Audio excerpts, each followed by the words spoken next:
I want to play a game called Shefty Says with the draft 3 weeks from today. Shefty, the Tennessee Titans are picking number 1. What do you say?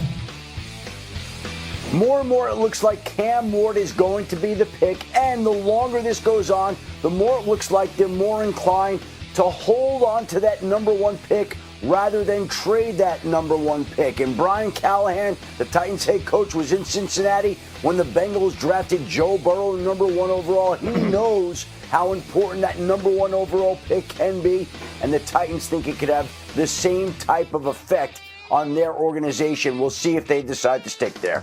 All right, the Cleveland Browns picking at number 2. What does Shefty say? Look, I know there's a lot of conversation about quarterback at number 2, Greeny, but it certainly feels like it is trending towards an Abdul Carter selection. Now, look, there's still 3 weeks to go before the draft in Green Bay, 3 weeks from tonight, and a lot still can change. But they spent a lot of time with Abdul Carter. Their owners even went to his private little workout, the Penn State Pro Day in State College a week ago. It just feels more and more like Abdul Carter's trending that way, which leaves us to the Giants at number 3, and a lot of people wondering whether they will go quarterback. But it just feels like there hasn't been a lot of Shedeur Sanders talk at 2 or 3 lately. And if, in fact, Cam Ward goes 1 and Abdul Carter goes 2, that would set up the real possibility that Travis Hunter could wind up going number 3 to the New York Giants. He would give them the type of star power that they lost when Saquon Barkley went to Philadelphia, would help fill a need. Yes, they'd love to draft a quarterback.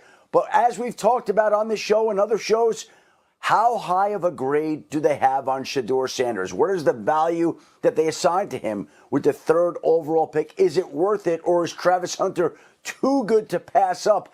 And the more you hear and the longer this goes on, the more it feels like Shedeur Sanders is more unlikely to go at 2 or 3, and we then will have the biggest question on draft night. Where will Shedeur Sanders go? Let's dive into that for a minute here with J. Mac and Harry. So, guys, we were talking about this morning, and there's an interesting way of looking at it. Because we keep asking you, our producers will ask the analysts, should the Giants draft Shedeur Sanders? And your answer, Harry, was, well, if they love him. Well, that's, with all due respect, a pretty obvious answer, right? If they love him, then of course they're going to draft him. Here's the question. What if they like him? You know, do you, it's sort of like, you might date someone that you like, but do you marry them? When you draft someone at 3, you are making a commitment. Do you draft a quarterback because you, quote unquote, need a quarterback at number 3 if you merely like them but don't love them? No, if you just like them, you can't do it. You have to take whatever defensive player is on the board at that time, whether that's Abdul Carter or Travis Hunter. And the reason why I use the word love, Greeny, is because, see, you've seen that movie Love Jones, right? Nia Long? That's the kind of love it has to be with Lorenz Tate and Nia Long. You have to be infatuated. You have to be mesmerized by that player. If you aren't those things, then you better take that defensive player at number 3.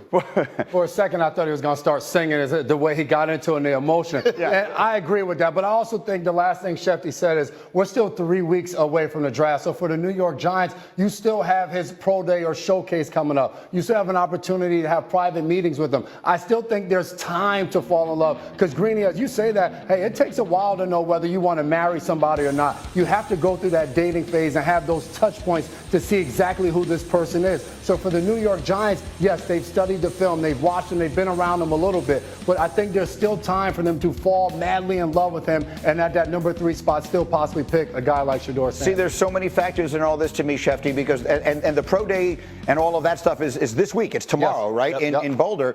And right. That's about as late of one of these as I can ever remember there being, for whatever that's worth. But there were so many factors in this because you've got the coach and you've got the general manager and you've got the owner, and we know how upset he has been with the way a lot of things have gone, Shefty. So it feels like there were a lot of things swirling around the Giants at number 3. Well, here's what I would say. The Giants have spent a ton of time already around Shedeur Sanders and Cam Ward. And to me, I don't know what would come up this late in the process that they haven't already known, going to most, if not all, his games, meeting with him at the combine, spending all the time that they have with him. In my mind, and I know these things do shift, and they often do, but they have to know whether they feel a conviction on Shedeur Sanders by now. And again, what it comes down to is the draft's highest grades belong to Abdul Carter and Travis Hunter. If you speak to personnel people around the league, they are, by all accounts, the best players in this draft. And so are the Giants going to take a lesser-rated player at a more important position that they might not love as much as those other guys? And that's what we're going to be wondering about. It doesn't feel like it's moving that way, but there are still 3 weeks to go. Really quickly, if someone said if they were going to love him, they would love him already. Is that right, or can tomorrow change all of that? No, tomorrow could change all of that. You could fall in love. Oh, 100%. How does that? Because once that Jones hits you, Greeny, it's a wrap from there. Well, I think there's outside influences that sometimes can factor into that. There's ownership that also has a say in who they draft at number 3. We are 3 weeks away from the NFL draft. Field Yates has released his newest mock. 5 quarterbacks going in the first 2 rounds. Cam Ward at the top, as expected. Then Shedeur Sanders doesn't have to wait long for his name to be called. The Giants are snagging him, according to Field, at 3rd overall. And Jackson Dart getting picked in the 1st round. Field says he heads to the Steel City to Pittsburgh at 21st overall. Oh, did you make a reservation with the Love Doctor? What's your insurance? It's okay. You can pay out of pocket. NFL analyst Jason McCourty, J-Mac, joining the program because it's McCourtship season. J-Mac, fantastic to see you. Let's get right into it. Let's start with Shedeur. If the Giants draft him 3rd overall, what will the dynamic look like with him, Russell Wilson, Jameis Winston all in that quarterback room? Well, you've seen that story before. That's the girl that feels like she has it all. She has a best friend that she's put in that friend zone, and Jameis Winston, he's good to talk to. He understands his role in the situation. And then you have Russ. That is Mr. Consistent. She knows exactly what she's going to get, and she thinks she's happy right there being with him. But then there's a new kid in school, shows up one day, and Shedeur Sanders, and he has a little bit of that flair, and she starts to look twice and double take, and next thing you know, Russ is in trouble. And I think that is the dynamic in the situation if the Giants choose to select him at that 3rd overall spot. Shedeur will have an opportunity to come in and impress coaches and teammates right away. And although Russ is there and you assume he's going to be the starter, depending upon how far Shedeur can come along, he can maybe take over that spot. Dang, Jameis Winston is the friend-zoned one. He's the one that's a good listener because you know he likes to talk. He hits the word count. All right, let's get to the McCourtship. Things are getting ugly, actually, J-Mac. In Cincinnati, Trey Hendrickson said yesterday that communication between his camp and the Bengals have been poor over the last few months as he seeks a new deal. How would you describe the situation he's dealing with right now in Cincy? Well, for Trey Hendrickson, he's the person in that relationship that continues to hit him with the "what's up with us? Where are we at?" conversation. Hey, we need to sit down and talk about this because things are getting serious.